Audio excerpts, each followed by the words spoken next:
This cool looking car flip phone is really cool and all, but I wish I could actually get my hands on one of those Galaxy Z Folds or Z Flip phones.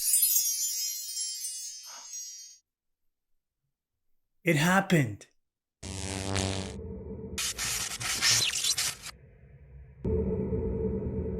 Hi, welcome to Zgadgetreview. Yes, I have the Galaxy Z Flip 3 here in my hands. And as the video title says, this is more of a impression than a review. And the reason why I'm calling this video an impressions versus a review is because this isn't my device and I wasn't able to spend a lot of time with the phone. I borrowed this phone from someone. I was able to spend about a day to, I would say, almost 2 days with the phone and try to get as much as I could out of it while I was able to use it. And I'm gonna give you my opinion on how the phone feels versus the Pixel 6 Pro, for example, which is the phone that I'm daily driving. Keep that in mind as I go through this video that I spend a small amount of time, but I think that I have a pretty good idea of what an experience with this phone is.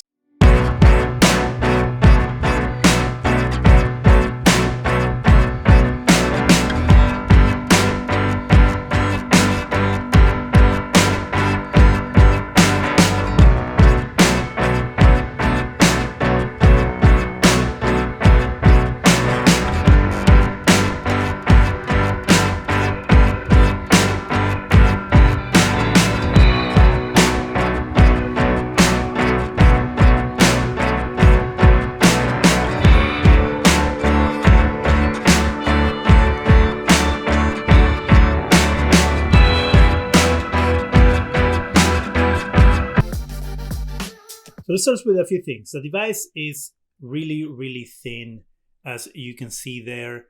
And it feels pretty good on the hands, but it is so thin that it gives me fear of dropping the device because it's so thin, which is why I will recommend you to use a case with this phone because it feels so thin in your hands, especially if you have big hands like I do. Like if I was to hold it like this, as you can see, my grip pretty much covers the screen. So you kind of have to hold it on the edges like that to be able to use it. And there's a big gap there between the phone and my hands. I don't know if you can tell there. So it doesn't feel very secure when you're holding the device, which is why I feel like having a case that adds a little more girth to the phone is a better choice. And get your mind out of the gutter. The hinge feels very, very sturdy. As you can hear, it makes a noise when you close it and open it. And you cannot do this thing where you're, flipping close the phone, which I think you can do with one of these older phones here, like this car phone that I have.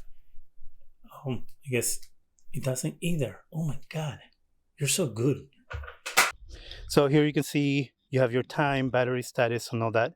The other things you can do here is you can take a look at your notifications. It won't give you details on notifications. When you click on it, it's going to send you to go inside the phone, but at least you can get notifications at a glance. And then you have other things that you can add here. So it tells you if you're playing any music. As you can see, if you have any alarm set up, timer, and then you can add widgets. And you will think that adding widgets will be very helpful, but it actually isn't. It only gives you 3 choices for widgets. As you can see there, you have the weather, then you have what's on your schedule for today, and then finally you have Samsung Health. So another thing you can do is use the front-facing camera there, as you can see me. And here you can choose if you want to do video or photo. So if you do photo, just press here and it's going to give you a timer, as you can see there. And so it'll take a picture for you. You can change the distance on the lens as well because it has 2 lenses on the front. So now I'm using this one instead of this one up here. And so that will be a picture that is farther away if you want to get more people in your shot, for example. Here I'm using the front-facing camera right now to do a video. As you can see, I'm using the camera on the right-hand side, upper hand camera, and then I'm going to swipe up, and now I'm zoomed in even closer than I was before. And then this is what I sound like talking on video to you using the front-facing camera. Let's see what I sound like using the back camera. So this is me talking to you using the back camera, taking some video. I don't know if it's gonna look very well because my hand is placed kind of weird there.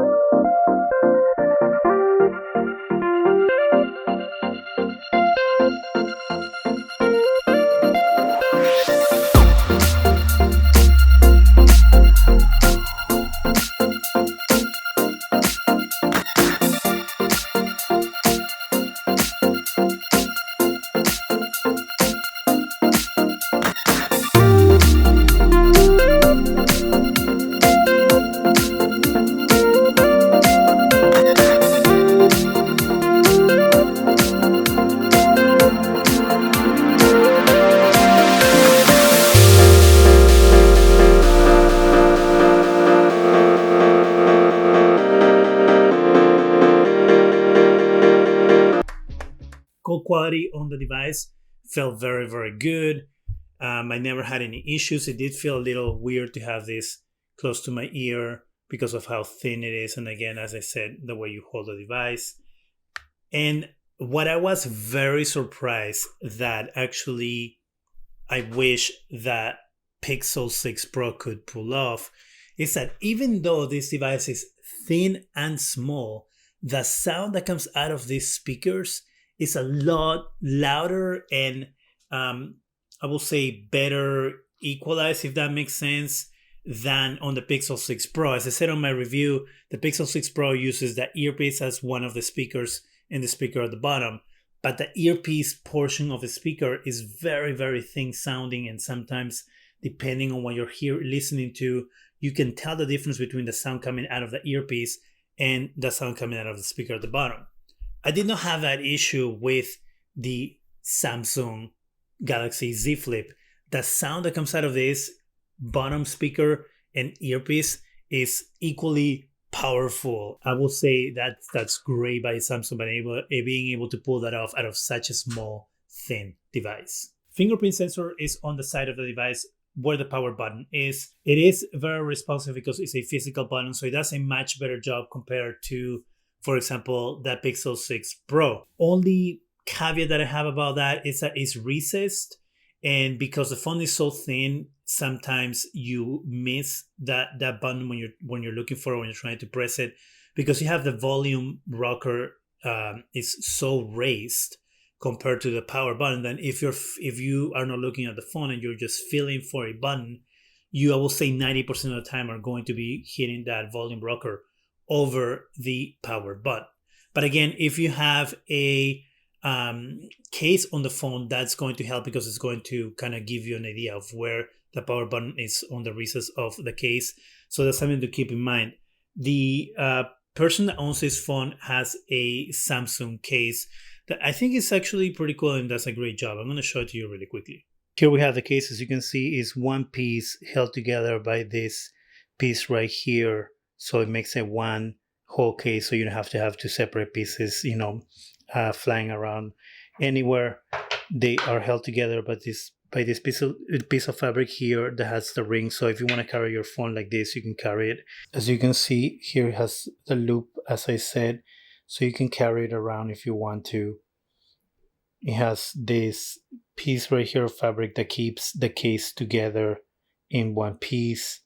And the cases come in different colors, so if for some reason they don't have the color that you want for the phone, you can probably make it up with the case.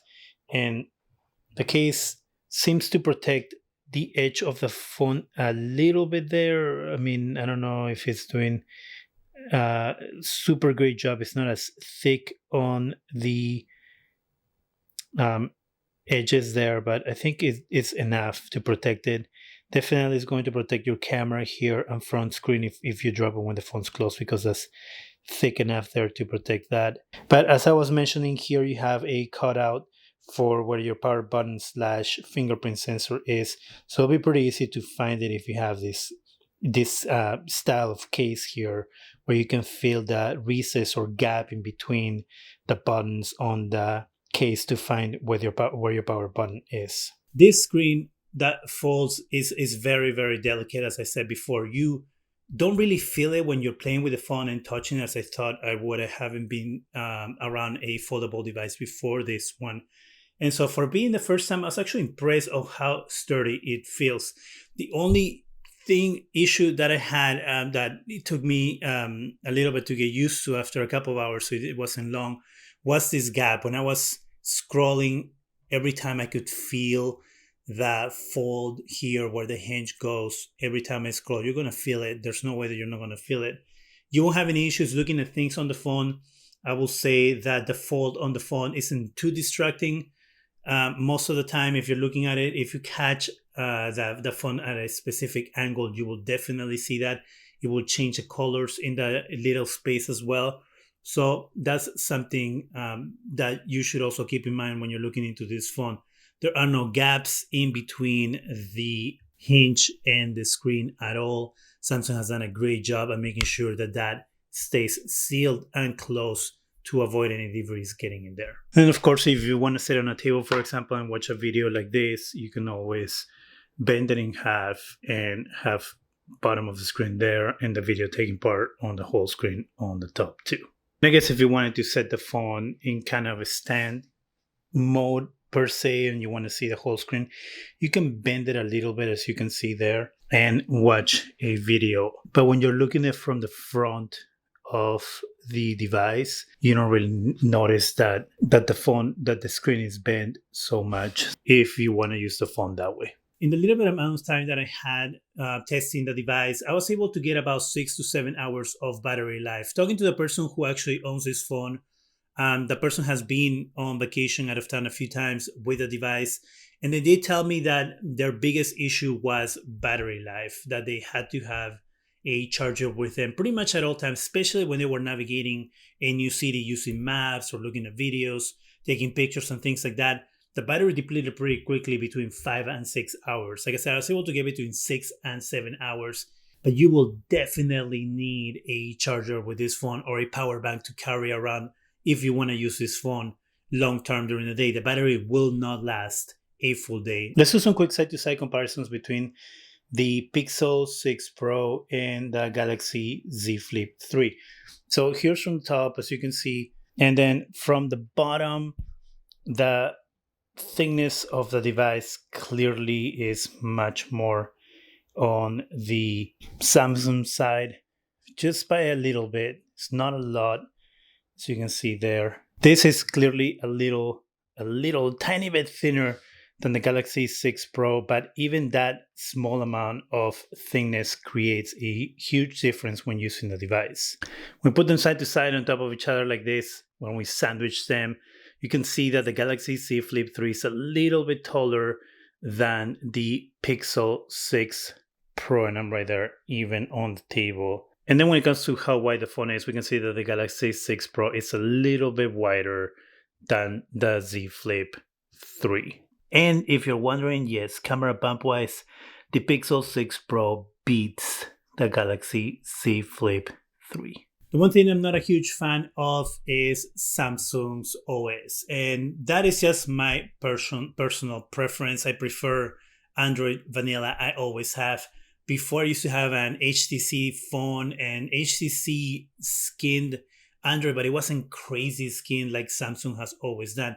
And that's always been my issue with Samsung devices, is that OS that they use to skin over Android. That I feel like it's bloated. It has a lot of features that most people won't use or need in just a quest to show you, oh, look, everything that we can throw into our software. And a lot of things obviously miss the mark, Bixby being one of those. So that again is my personal preference, my nitpicky thing about Samsung. So with all that said, would I recommend the Galaxy Z Flip 3? I will say yes and no. And yes, because it is pretty cool to have a phone that is so small. Again, as long as you have a case and you want to enjoy the experience of having a foldable device, I will say yes, Samsung has done a great job in this form factor. The reason why I will say no is because of two things: price and battery life. Battery life on this thing is just too bad for me to recommend to someone who is most likely going to be carrying their phone around and doing a lot of things on it, normal things like you do on the phone. And the fact that it's only 5 to 6 hours or 6 hours to 7 hours, depending on what kind of use you have on the device, it's not recommendable. And the price starts at $999.99, starts at $1,000 for 128 gigs of storage. If you want to jump it up to 56, that puts you at 1,050. So to me, the amount of money you're going to end up paying for this device and the problems you're going to have battery wise, it's just not worth it unless you're able to get some sort of discount from your carrier or buy it on sale and pay less than $1,000. So I will say between $700 and $850. I will say that will be a great deal for this device. But as the price that it is right now, it isn't. It is the third generation of this phone. Samsung has made a lot of changes on this device between the first and second generation that make it a lot better. I personally will wait for the fourth or fifth iteration of this device before jumping into foldables, because the technology is just going to get better. The phones are just going to get sturdier, and they're going to get even more water resistant than these devices. This is also the first flip phone that is water resistant, at least from Samsung. So clearly Samsung is going the right way when it comes to these devices. What do you think about that Galaxy Z Flip 3? Have you had a chance to put your hands on it? Do you own one? Do you disagree with the things that I have said? Let me know in the comment section.